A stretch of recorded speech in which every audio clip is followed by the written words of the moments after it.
Good morning, 12th class. This is your business studies lecture.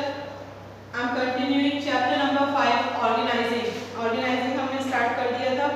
So we will study the steps of organizing everything. Now today we will study about organization structure. Organization का structure कैसा होता है? I think I will study it also. Structure एक pattern होता है जिसमें अलग अलग कंपोनेंट्स को इंटीग्रेट करा जाता है, अलग अलग पार्ट्स को इंटीग्रेट करा जाता है और एक दूसरे से इंटरकनेक्ट कर दिया जाता है.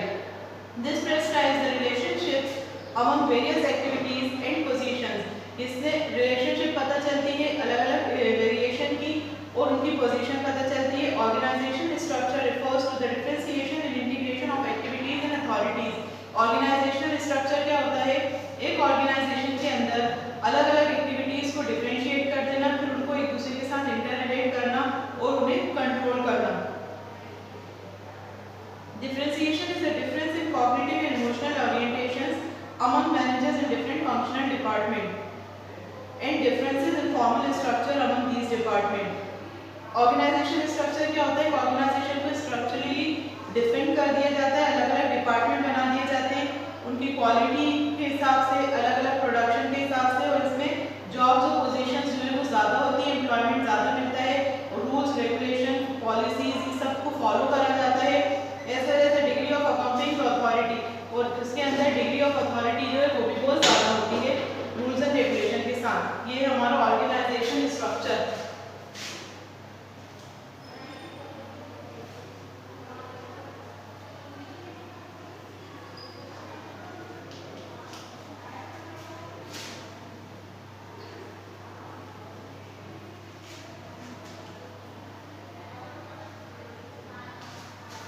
एक स्ट्रक्चर बनाया जाता है ऑर्गेनाइजेशन में कि कोई भी जब बिजनेस स्टार्ट हो रहा है, कोई भी बिजनेस करना शुरू करेंगे तो वो स्ट्रक्चर बनाया जाता है कि किस तरह से बिजनेस को अलग अलग डिपार्टमेंट्स में डिवाइड करा जाएगा, फिर किसको किस चीज़ के लिए जॉब प्रोवाइड करी जाएगी, फिर कौन किस चीज़ के लिए स्पेशलाइज है, किस चीज़ में कितने एम्प्लॉयज चाहिए, ये सारे स्ट्रक्चर बना के उस वे में काम करना. This is known as organisation structure. इसमें हर चीज़ की एक अलग डिपार्टमेंट होता है, हर डिपार्टमेंट का हेड अलग होता है. ठीक है. So there are two types of organisation structure. Organisation structure दो तरह का होता है. एक होता है functional structure of organisation and the next one is divisional structure of organisation.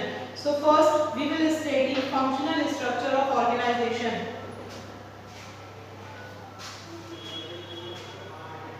First point,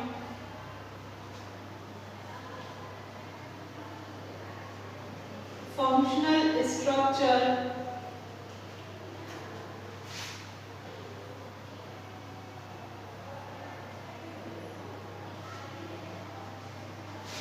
of organizing.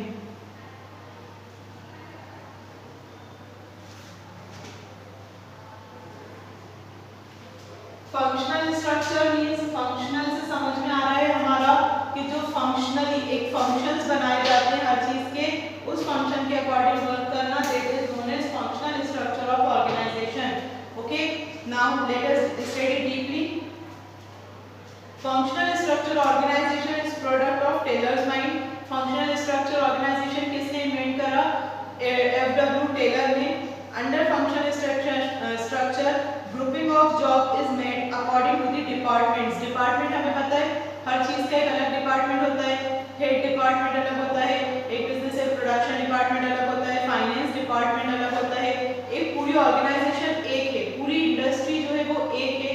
अब पूरी इंडस्ट्री में एक कोई भी प्रोडक्ट है उसको बनाने में डिवाइड कर दिया जाता है स्ट्रक्चर को, that is known as department. जैसे ह्यूमन रिसोर्स डिपार्टमेंट है. फंक्शनल स्ट्रक्चर जो होता है, जैसे हमारे इसमें एग्जाम्पल में दिया हुआ है मैनेजिंग डायरेक्टर्स हैं.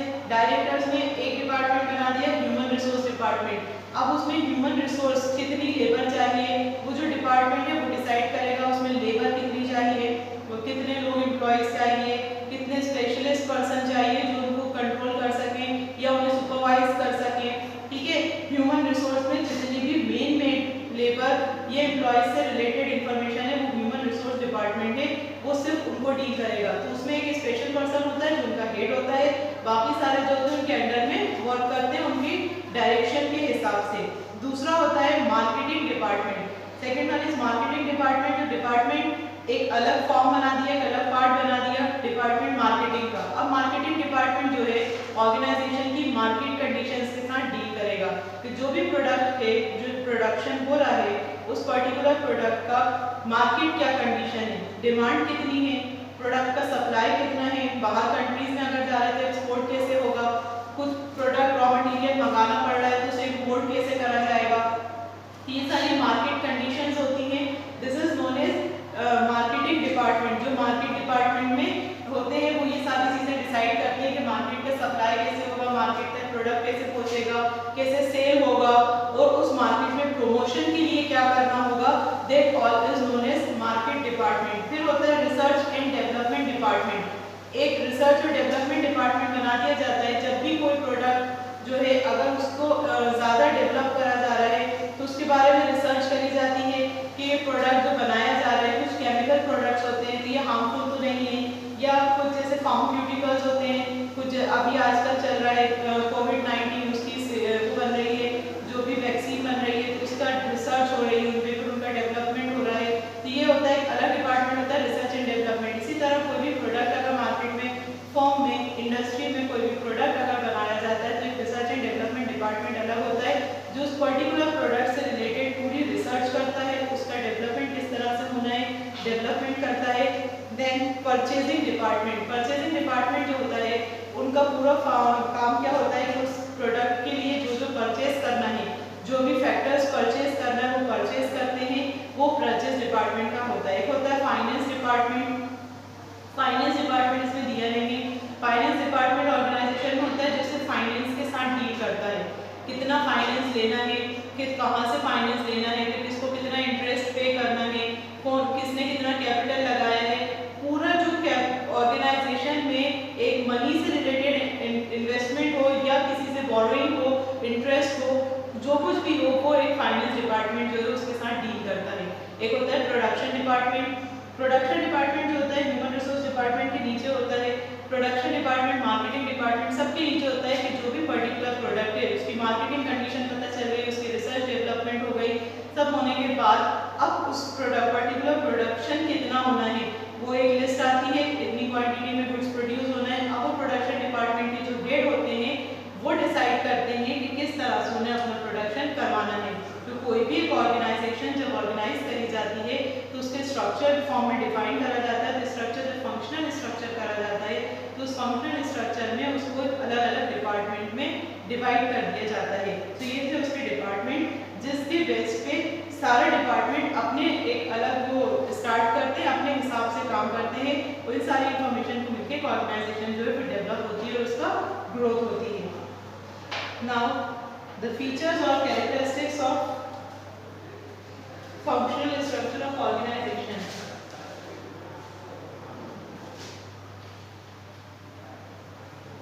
Features or characteristics.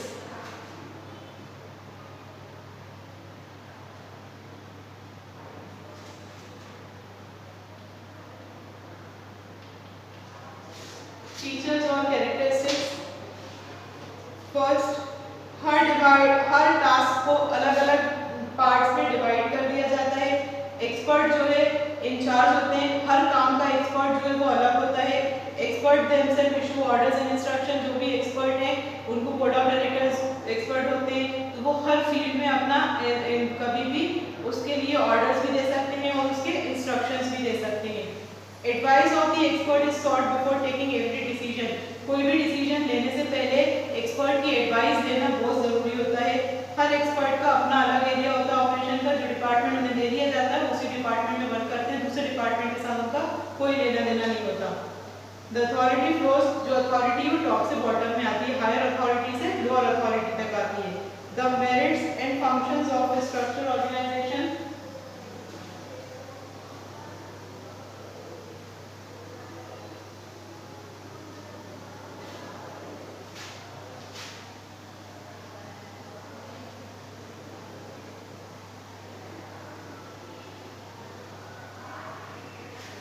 मेरिट्स और advantages. It promote specialisation which in turn brings efficiency.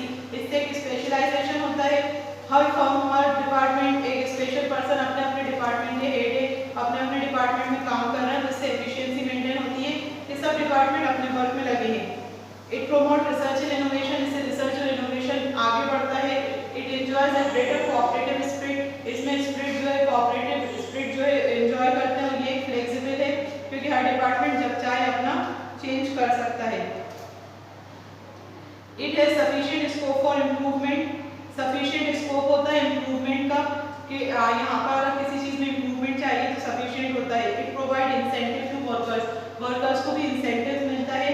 और it make a difference, physical और मेंटल वर्क के बीच का डिफरेंस भी फंक्शनल स्ट्रक्चर से इजीली पता चलता है। नाउ द डीमेरिट्स और डिसएडवांटेजेस, ये स्मॉल साइज कंसर्न के लिए नहीं है क्योंकि अलग अलग डिपार्टमेंट जब बनाएंगे, जब छोटा सा स्मॉल स्केल इंडस्ट्रीज है तो ऑब्वियसली स्मॉल स्केल इंडस्ट्रीज में इसका कोई लेना देना ही नहीं है। इट इन्वॉल्व पेपर वर्क और फॉर्मेलिटीज बहुत ज़्यादा होती है, हर डिपार्टमेंट का पेपर वर्क अलग होता है तो इसमें टाइम भी ज़्यादा जाता है। और ये बर्डन भी है, बहुत ज़्यादा बर्डन भी आ जाता है जब पूरे डिपार्टमेंट अलग अलग डिपार्टमेंट के पेपर्स और फॉर्म्स आएंगे तो उनको रीड करना, उनके ऊपर डिसीजन लेना तो बर्डन भी हो जाता है और इसमें कंट्रोल जो है डिवाइड हो जाता है। It pays little attention, discipline का कोई लेना देना नहीं है, सब अपने अपने डिपार्टमेंट में लगे, डिसिप्लिन पे बहुत कम ध्यान दिया जाता है। और सेंट्रलाइजेशन टेंडेंसी जो है डेवलप होती है इससे।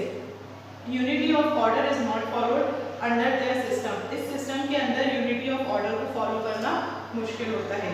Now the second one is divisional structure, ये था हमारा फंक्शनल स्ट्रक्चर, अब है हमारा डिविजनल स्ट्रक्चर।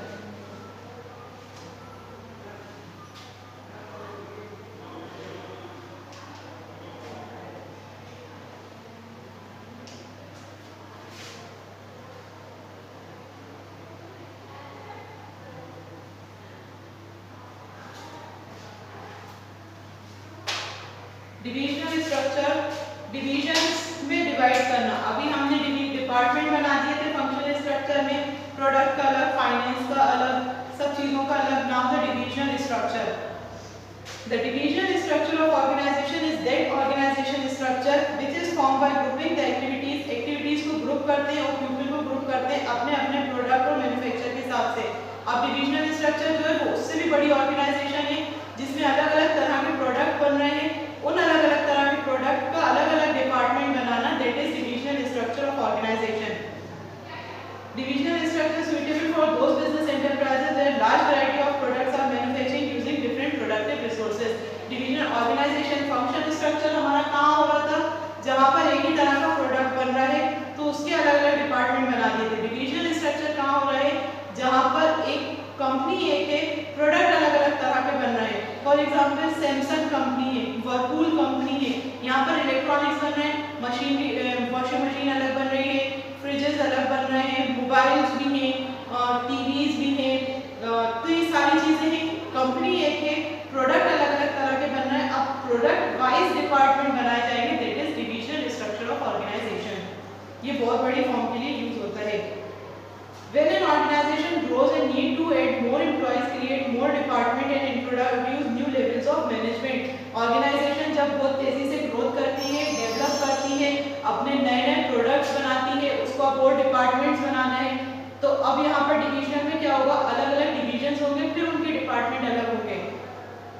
जैसे इसमें एग्जाम्पल दी है मैनेजिंग डायरेक्टर, अब मैनेजिंग डायरेक्टर में एक डिवीजन है, प्लास्टिक डिवीजन अलग हो गया। प्लास्टिक डिवीजन में जो प्लास्टिक के मटेरियल्स बन रहे हैं उसका फाइनेंस डिपार्टमेंट अलग, प्रोडक्शन डिपार्टमेंट अलग, सेल्स डिपार्टमेंट अलग और परचेसिंग डिपार्टमेंट अलग, सारे डिपार्टमेंट अलग है। फिर उसमें एक डिवीजन हो गया हमारा material division, chemical division, chemical के प्रोडक्ट्स जो बन रहे हैं उसके फाइनेंस, प्रोडक्शन, मार्केटिंग सारे डिपार्टमेंट अलग। फिर एक डिवीजन है मेटल्स डिवीजन, तो उसमें मेटल के जो प्रोडक्ट बन रहे हैं जैसे गोल्ड है, सिल्वर है, कॉपर है, किसी भी मेटल, स्टील है, कोई भी मेटल का कोई प्रोडक्ट बन रहा है तो उस मेटल से रिलेटेड डिवीजन अलग, परचेसिंग डिवीजन, फाइनेंस डिवीजन। तो डिविजनल स्ट्रक्चर जो है वो डिपार्टमेंट्स फंक्शनल स्ट्रक्चर से बड़ी ऑर्गेनाइजेशन के लिए होता है। जब भी कोई ऑर्गेनाइजेशन ज़्यादा ग्रोथ करती है और एक की जगह दो तीन तरह के प्रोडक्ट्स का प्रोडक्शन करती है तो डिविजनल स्ट्रक्चर बनाया जाता है जिसमें हर प्रोडक्ट का एक डिवीजन होता है, फिर उस डिवीजन के अलग अलग डिपार्टमेंट्स होते हैं, फिर उस डिवीजन का फंक्शनल स्ट्रक्चर होता है, that is known as divisional divisional structure of organisation. Product structure, every majors product is organised as a separate department. हर प्रोडक्ट का एक अलग डिपार्टमेंट होगा, जैसे अभी इसमें बताया प्लास्टिक का अलग डिपार्टमेंट है, केमिकल का अलग डिपार्टमेंट है, मेटल्स का अलग। ऑर्गेनाइजेशन पूरी एक है सबकी, बट अलग अलग चीज का पहले डिवीजन कर दिया, उस डिवीजन के डिपार्टमेंट्स जो है वो अलग है। Production department, marketing department, sales department, purchase department. When production, जब प्रोडक्शन, ये कब होता है डिवीजन स्ट्रक्चर की जरूरत, जब प्रोडक्ट को बहुत ज्यादा एक्सपेंड करा जाता है, प्रोडक्ट अलग अलग तरह की क्वालिटीज के प्रोडक्ट बनाए जाते हैं। When diversification of product is desired, जहां पर प्रोडक्ट की अलग अलग डाइवर्सिफिकेशन करना है, उनके केमिकल वाइज या उनके मटेरियल वाइज उनकी क्लासिफिकेशन करना है, तो डिविजनल स्ट्रक्चर करा जाता है। मैन्युफैक्चरिंग प्रोसेस बहुत इंपॉर्टेंट है, हर चीज का अलग मैन्युफैक्चरिंग हो रहा है तो उसमें डिवीजन होता है। When there is sufficient scope of marketing products is relatively complex, जब अलग अलग प्रोडक्ट का एक ही फॉर्म में प्रोडक्शन होगा तो कॉम्प्लेक्स मैटर होगा, तो उस कॉम्प्लेक्स को सिंपल करने के लिए हर मटेरियल का अलग डिपार्टमेंट डिवीजन बना दिया जाता है। फिर उस डिवीजन के डिपार्टमेंट जैसे रहते हैं सब डिवीजन, जैसे फाइनेंस डिपार्टमेंट है तो फाइनेंस डिपार्टमेंट, प्लास्टिक का फाइनेंस डिपार्टमेंट अलग है, वो सिर्फ प्लास्टिक वाले मेटल के साथ डील करेंगे। केमिकल वाला का डिपार्टमेंट जो है वो सिर्फ केमिकल के साथ डील करेंगे। मेटल्स वाला जो है वो सिर्फ मेटल के फाइनेंस के साथ डील करेंगे। तो हर चीज का डिपार्टमेंट अलग है, पहले उनको डिवीजन में करा, उनके मेटल वाइज अलग करा, फिर उसके बाद उनके जो डिपार्टमेंट्स हैं वो फाइनेंस, परचेज, प्रोडक्शन, वो सब अलग अलग डील कर रहा है। This is known as divisional structure of organisation. ये होता है डिविजनल स्ट्रक्चर कोई एक ऑर्गेनाइजेशन का। Now the merits and product structure, sorry divisional structure के भी दो हैं, एक है प्रोडक्ट स्ट्रक्चर और एक है second one is territorial structure. Divisional structure अभी हमने जो करा है ये प्रोडक्ट स्ट्रक्चर। प्रोडक्ट स्ट्रक्चर में क्या आ रहा है, प्रोडक्ट स्ट्रक्चर में जो प्रोडक्ट है, मटेरियल है, जैसे हमने बताया प्लास्टिक का अलग, ग्लासवेयर का अलग, केमिकल का अलग, मेटल का अलग, प्रोडक्ट अलग अलग। एक बड़ी सारी ऑर्गेनाइजेशन, जो ऑर्गेनाइजेशन के अंदर ही अलग अलग तरह के प्रोडक्ट्स बनाए जा रहे हैं, वो रहा है हमारा प्रोडक्ट स्ट्रक्चर। ये डिविजनल स्ट्रक्चर का ही पॉइंट है, प्रोडक्ट स्ट्रक्चर।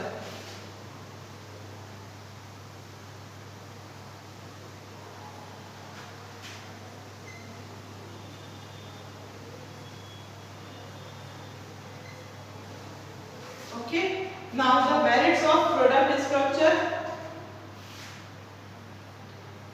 प्रोडक्ट स्ट्रक्चर के क्या फायदे हैं, उसके बाद हम डीमेरिट्स भी पढ़ेंगे। Merits and demerits. First of all merits, sufficient coordination, अलग अलग डिपार्टमेंट का अपना कोऑर्डिनेशन जो है सफिशिएंट रहता है, उसमें सारी एक्टिविटीज एक पर्टिकुलर प्रोडक्ट को लेकर इंटीग्रेटेड रहती हैं।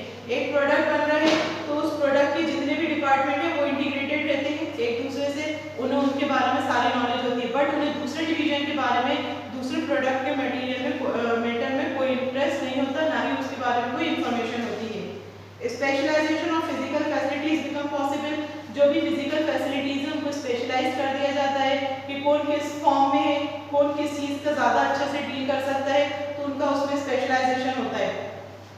Evaluation can easily be made of the performance of each product, her product का इवैल्यूएशन हो सकता है, उसका डिवीजन जो है उसके रिजल्ट्स पे डिपेंड करके उनका अलग अलग डिवीजन करा जा सकता है।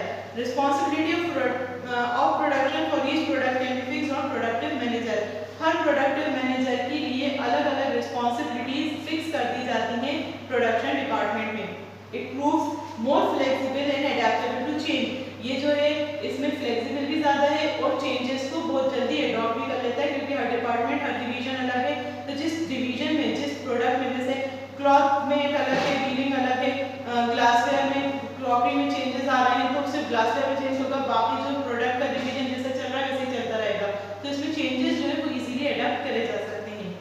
Now the demerits, it does not enjoy the advantages of centralisation of certain activities, अलग अलग एक्टिविटीज का सेंट्रलाइजेशन नहीं होता, जैसे फाइनेंसिंग, अकाउंटिंग, डिस्ट्रीब्यूशन, मतलब फाइनेंस होना कि किसको कितना बोनस मिल रहा है, ये सब नहीं होता, इतनी बड़ी ऑर्गेनाइजेशन में अलग अलग डिवीजन नहीं हो पाता। इट में suffer from unutilisation of plant capacity, plant capacity का कभी कभी अनयूटिलाइजेशन हो जाता है, जैसे कोई प्लांट मशीनरी है, अब उसके एक प्रोडक्ट उसमें 10,000 यूनिट्स बन सकते हैं, उसके 50,000 ही प्रोवाइड हो रहा है क्योंकि इसका डिवीजन ही अलग है, दूसरे प्रोडक्ट का अलग, मशीनरी अलग, प्लांट है, तो कभी कभी प्लांट जो है उसका पूरा यूटिलाइजेशन नहीं हो पाता। It cannot adopt itself to the changes in demand and technology. अगर डिमांड और टेक्नोलॉजी में चेंजेस आते हैं तो अपने आप को अडॉप्ट नहीं कर पाता, पूरे प्लांट, मशीनरी, पूरा डिविजनल स्ट्रक्चर जो है वो अलग करना पड़ेगा। द ऑपरेशन कॉस्ट जो है वो ज़्यादा हो जाएगी क्योंकि प्रोडक्ट का डिवीजन प्रोडक्ट के बेसिस पे हो रहा है और सारा बर्डन रेम्यूनरेशन जो है एम्प्लॉइज को सबको रेम्यूनरेशन भी देना और फैसिलिटीज भी देना पॉसिबल नहीं होता जब डिविजनल स्ट्रक्चर होता है। Now the next one is territorial structure of organization.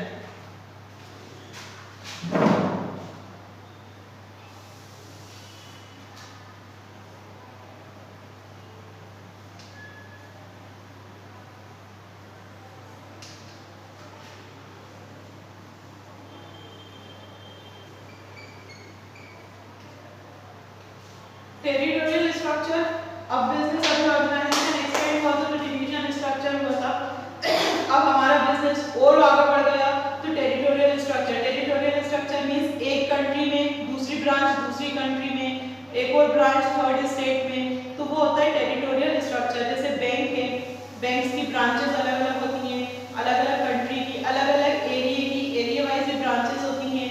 जैसे एक भोपाल में एसबीआई की एक अलग ब्रांच यहाँ है, न्यू मार्केट में अलग ब्रांच है, तो ब्रांच ABC होता है और उसके सब जो मेन है हेड ऑफिस वो अलग होता है।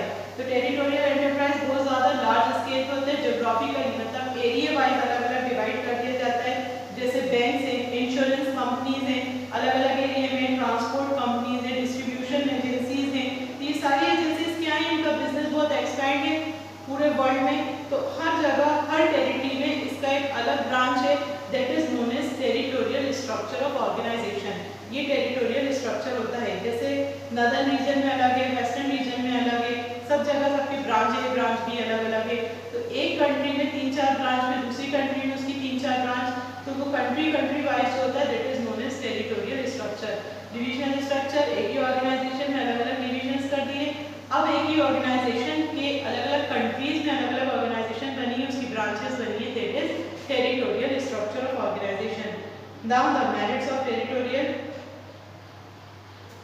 The benefits of local custom preferences fashion style में बी अवेयर्ड। यहाँ पर क्या है, जिस टेरिटरी में आपका बिजनेस होगा उसी कंट्री का लोकल में जो भी फैशन है, ट्रेंड है, उसके अकॉर्डिंग वर्क हो सकता है। डिमांड जो है लोकल मार्केट की डिमांड को पूरा करा जा सकता है। जैसे बॉम्बे में एक बिजनेस फर्म है, अब वो फर्म बॉम्बे के ब्रांडेड आइटम हम भोपाल में मंगाएंगे तो हमें कॉस्टली पड़ेगा, बट वो अपनी ब्रांच भोपाल में ही खोल लेंगे तो भोपाल की डिमांड को इजीली प्रोवाइड कर सकेंगे। Enjoy the coordination of activity, locality की जितनी भी एक्टिविटीज हैं उनके बीच में कोऑर्डिनेशन इजीली हो जाएगा। It prove effective span of control, जो अलग अपनी टेरिटरी में है, अलग कंट्री में, हम टेरिटरी के हिसाब से उस पर कंट्रोल करेंगे। Expansion of business in various regions become easy, business का अलग अलग रीजन में एक्सपेंड करना बहुत ज़्यादा आसान हो जाता है क्योंकि बिजनेस फॉर्म ही अलग हो जाती है, सिर्फ एक ब्रांच रहता है, नाम एक चीज़ का रहता है। नाउ द डीमेरिट्स और डिसएडवांटेजेस, टेरिटोरियल स्ट्रक्चर को कुछ डिसएडवांटेजेस भी होती हैं। It need more managers having general managerial activity, her territory में मैनेजर चाहिए जिसके अंदर मैनेजरियल एक्टिविटी हो, क्वालिफिकेशन हो, तो मैनेजर्स इसमें ज़्यादा चाहिए। वो पॉसिबिलिटी फ्रिक्शन, अलग अलग मैनेजर के बीच में आपस में, जैसे सपोज बॉम्बे के एक मैनेजर है, उन्होंने कुछ और डाटा कलेक्ट करा, इन्फॉर्मेशन दी है प्रॉफिट एंड लॉस की, दिल्ली में उसकी दूसरी ब्रांच है तो उनके मैनेजर कुछ अलग ही तरह से वर्क कर रहे हैं, जिसमें कभी कभी फ्रिक्शन हो जाता है आपस में। सारी एक्टिविटीज की कैपेबल ऑफ ज्योग्राफिकल स्पेशलाइजेशन, हर टेरिटरी में, हर ज्योग्राफिकल स्टेट में हर फंक्शन जो है वो अलग होगा, सेम नहीं होगा। हेड ऑफिस जो है इफेक्टिव कंट्रोल, अब एक head office, main head office जो है किसी भी चीज़ का, जैसे हमारा RBI है, इसका हेड ऑफिस दिल्ली में है, तो अब एक हेड ऑफिस पूरी ब्रांचेस को कंट्रोल करे, कभी कभी उसके लिए बहुत ज़्यादा मुश्किल हो जाता है, डिफिकल्ट हो जाता है। So this is the territorial structure of organisation. हमारे ऑर्गेनाइजेशन के कितने स्ट्रक्चर्स थे? 2 थे, फंक्शनल स्ट्रक्चर और डिविजनल स्ट्रक्चर।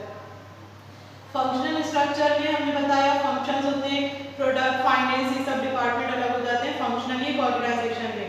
अब जब उस ऑर्गेनाइजेशन को आगे बढ़ाया जाता है और बड़ा करा जाता है तो वो हो जाता है divisional structure of organisation. Divisional structure of organisation के 2 पार्ट थे, एक प्रोडक्ट और एक था टेरिटोरियल। प्रोडक्ट में क्या होता है, प्रोडक्ट से रिलेटेड जब ऑर्गेनाइजेशन बड़ी होती है एक ही फॉर्म में अलग अलग तरह के प्रोडक्ट बनाए जाते हैं, उन अलग अलग प्रोडक्ट के अलग अलग डिपार्टमेंट्स बना दिए जाते हैं, दैट इज डिविजनल स्ट्रक्चर। और अब उसी फॉर्म को जब हम और एक्सपेंड कर रहे हैं, अलग अलग कंट्रीज में बढ़ा रहे हैं, तो वो हमारा होता है territorial structure of organisation. Clear? Now the difference between functional structure and divisional structure. Main point functional division थे, टेरिटोरियल और प्रोडक्ट जो है डिविजनल के पार्ट है। तो now the difference between functional और डिविजनल के बीच का डिफरेंस, मीनिंग तो अभी क्लियर हो गया। Now the specialisation, functional structure जो है वो ऑक्यूपेशनल होता है, वो सिर्फ बिजनेस के अंदर रहता है। डिविजनल जो होता है वो प्रोडक्ट के अंदर स्पेशलाइज होता है, डिवीजन में कि कितना प्रोडक्ट कहाँ है। कंट्रोल, फंक्शनल में कंट्रोल आसान है, डिवीजन में थोड़ा सा मुश्किल है क्योंकि अलग अलग डिपार्टमेंट के अलग अलग डिविजन होते हैं। यूजफुलनेस, फंक्शनल स्ट्रक्चर कोई भी अंडरटेकिंग हो उसमें फंक्शनल स्ट्रक्चर जरूर होता है। प्रोडक्शन भी होता है, फाइनेंस भी होता है, मार्केटिंग भी होता है, ये चीजें कंपलसरी है। पर डिवीजन में डाइवर्सिफिकेशन हर अंडरटेकिंग में नहीं होता। जो अंडरटेकिंग बहुत ज्यादा एक्सपेंड हो गई है, बहुत ज्यादा बढ़ गई है, वहीं पर डिविजनल स्ट्रक्चर होता है, अदरवाइज हर जगह डिविजनल स्ट्रक्चर नहीं होता।